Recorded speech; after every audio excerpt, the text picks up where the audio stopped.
Welcome back everyone, this is Daisy of Daisy Ring Art, and in today's video I'm going to be demonstrating how I apply copper patina to my projects. So I've just soldered this maple leaf and I want this baby to be copper. So what I'm going to let you see in this video is just how much scrubbing I actually do to prepare my projects for patina, because I really do feel like this is like the key thing for black and copper patina. And I have already made a black patina video and I go into a little bit more depth about what you'll need and safety and things like that.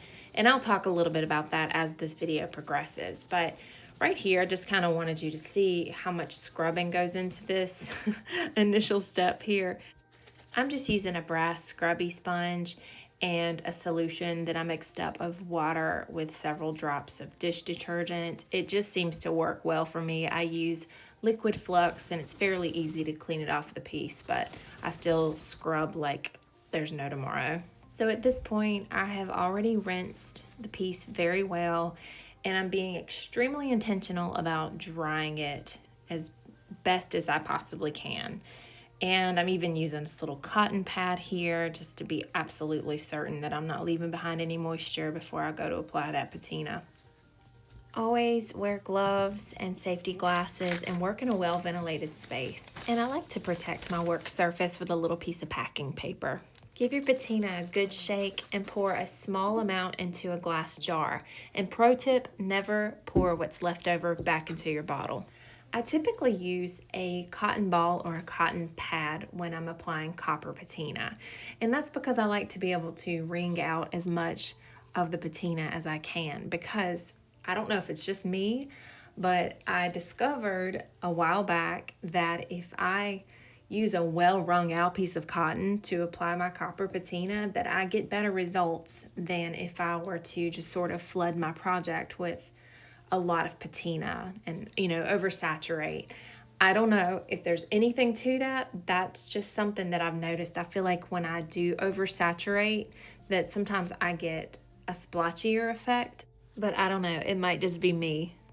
I always say with this particular craft, there just seems to be so many means to an end. So we just have to do what works for us, I guess. And if I share what works for me, who knows, maybe somebody out there will benefit from it as well.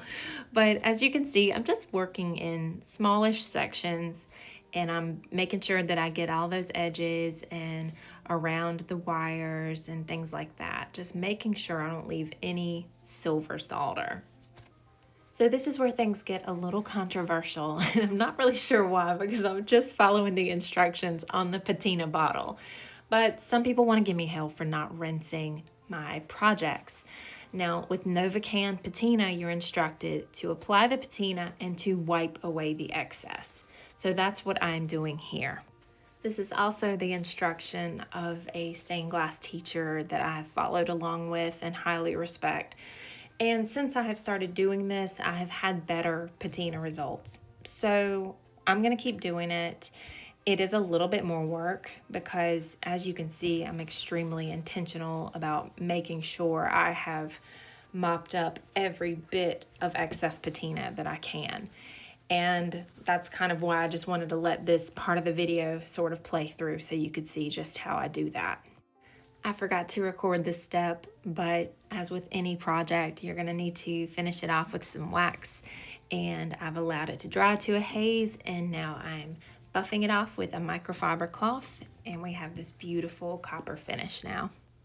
Now, a little real talk when it comes to copper patina is that it does darken over time. So this is the same day I completed the project, and this is about a week later. You can tell it's starting to darken a little bit.